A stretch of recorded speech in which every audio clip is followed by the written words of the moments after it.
उळे गावामध्ये एक धक्कादायक घटना घडली। दक्षिण सोलापूर तालुक्यात असणाऱ्या उळे गावामध्ये एकाच खोलीमध्ये 2 मृतदेह सापडलेत आणि या घटनेनं उळे गावामध्ये खळबळ माजली आहे। पुढील तपास पोलीस यंत्रणा करीत आहे।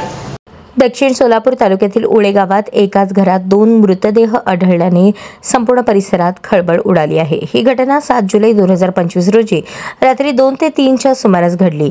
मृतांमध्ये पती-पत्नीचा समावेश असल्याची माहिती समोर आली आहे।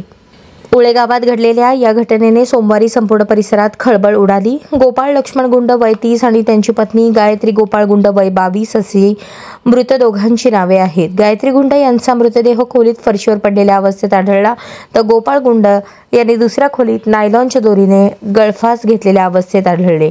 या घटनेची माहिती गावातील पोलीस पाटील पांडुरंग कुंभार यांना मिळताच त्यांनी तात्काळ तालुका पोलीस ठाण्याला कळवले।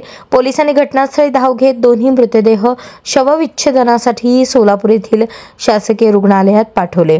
नातेवाईकांकडून माहितीनुसार गोपाळ गुंड व गायत्री यांचा काही महिन्यांपूर्वीच विवाह झाला होता।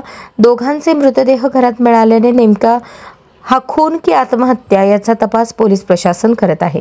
सध्या सिव्हिल हॉस्पिटलमध्ये नातेवाईकांची मोठी गर्दी झाली आहे।